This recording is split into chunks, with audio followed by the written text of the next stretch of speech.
Hi guys, so I wanted to come on here today and talk about food sensitivities and testing and the elimination diet and pitfalls and bonuses of both. So when we are using food to dramatically lower inflammation and oxidative stress that could be contributing to our fertility issues, the number one thing that we need to do is find what foods we're sensitive to. There is no perfect fertility diet out there. Not the foods that we eat do not react the same from person to person to person. So we don't want to be on any fertility diets. Even if there are amazing gurus and influencers and nutritionists and doctors out there saying this is the best. That's just BS. It's not true. Can there be a really good guidance? Absolutely. Let's just take probably like one of the most famous, paleo or Whole30. It's a really good guidance to stay away from some of the top food intolerances. And when we are doing an elimination diet within the formula or fertility food, we hone in on corn, soy, dairy, gluten, and excess sugar.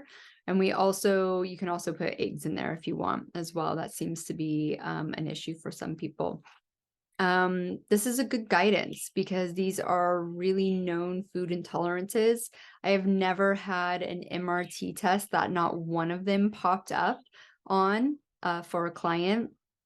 And it is just really important to get that awareness. Now, when you're doing an elimination diet, it's a little bit tricky to hone in because obviously the MRT gives you 176 foods that you can feel pretty confident that in this part of your journey you can eat, and foods you want to stay away from. When you're doing an elimination diet, it's just a little bit longer because depending where you're at, you really want to start where you're at. For one, that's what I was going to say. You got to start where you're at. So even if you know you have a autoimmune issue and you should really try out the autoimmune paleo diet, this is a really restrictive diet. I know I did it. I'm still doing it to a certain extent, and it could be too overwhelming. So you've really got to start where you're at. And even when you get a food sensitivity test back, and let's just say like 5 of your favorite foods popped up on it, you gotta give yourself grace. Are you at a mindset level where you're so tired of infertility BS that you can give them up cold turkey? Or do you just need to one at a time? Or, have a treat day once a week with some of them. Give yourself that grace to get yourself to a position where mentally you are like really strong and focused and dedicated to this. Because when you don't do that, when you're not graceful to yourself, that's when we quote unquote fail. Just because we're not really honoring where we are in our journey. And this is such an important part in the process. When you get a MRT food sensitivity test, they give you some guidance of like reintroduction phases to different foods. This is specific to your testing. Now, they do this because they obviously didn't test all the foods that we can consume. And so when you are seeking out all of your food intolerances, this is a really good guidance. It's definitely, backed by science. Do I think it's necessary? My honest answer is no. I don't think it's necessary. When you get this test and you feel pretty confident that it is correct, right? There's no perfect testing out there, so you don't want to just ignore your own body. So say if it's like, oh, I'm not intolerant to wheat, so I can have wheat products. Well, what other things are in those wheat? It might not be the wheat that's intolerant for you. It might be other things. I know there's 2 types of bread in my refrigerator. I can't eat one type of it, and it's organic and it's lovely and it's full of amazing things. It still makes me feel like crap. I don't know if it's the wheat in it or whatever, because I know I can have other wheat products, sourdough products. I should really be saying gluten, because there's some gluten products that I can have and some gluten products that do not sit well with me. So it's still, you got to listen to your body, use your discernment when it comes to these things. But with the confidence behind the LEAP test, I feel that you are really going to hone in on some of your huge, big food intolerances, or even if you have moderate intolerance to certain things, but they're like your top, 5 favorite foods and you're consuming them all the time, you got to dramatically dial them back, because that's still inflammation and it's still going to, contribute to the things that we don't want, like poor gut health, thyroid issues, low egg quality, hormone dysregulation, all that. So when you dramatically lower that part of your life, and say you're eating things that are unknown, right, weren't tested on the test, you're going to get a better sense of whether that works for you or it doesn't work for you, if you're aware. Now, are you in a place where you can do this with a heavy focus and only introduce the types of foods that they're telling you phase by phase? Or are you in a place with your journey that you're like, I'm pretty good knowing these food intolerances. I'm going to be aware that there might be some other food intolerances out there, but my body will tell me. What place are you in? And that's what you need to do.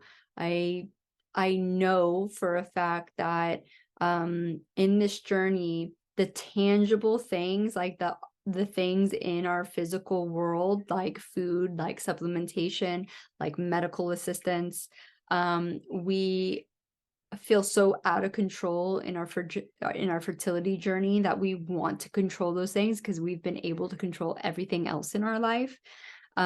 We over hyper focus on that, and we're over trying to control.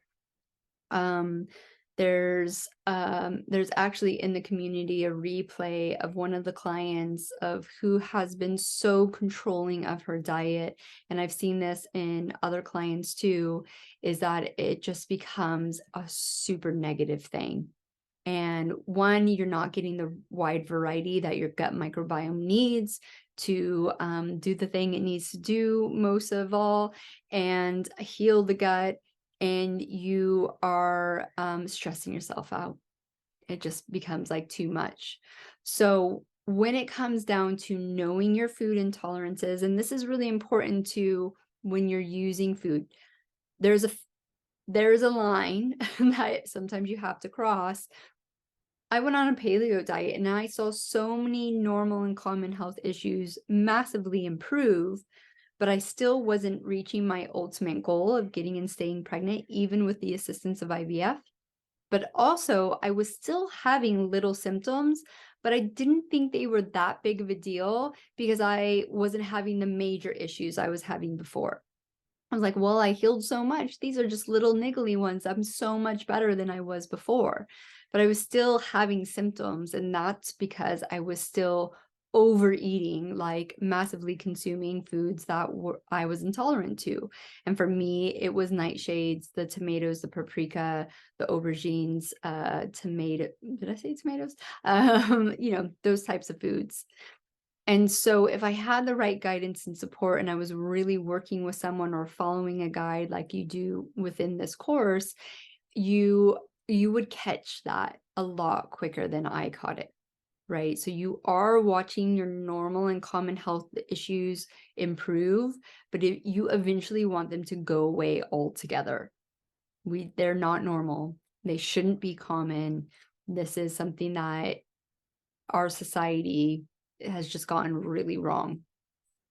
So when you're using diet, Sometimes you're like, okay, I'm still having this issue. Do I need to explore? Do I need to go a little bit deeper? Are there things that I can play around with, eliminate, that weren't on the food sensitivity test? Or maybe I need to go onto an autoimmune paleo diet and start reintroducing things like that. Or eliminating first and then reintroducing. The thing that I want to talk about the most is that you don't want to restrict yourself for longer than you have to. So there is this phase of like 3 months, and then the reintroduction phase should begin. Sometimes that is a slow process because you're only doing it one food at a time. It's going to take 4 to 7 days to really see what's going on.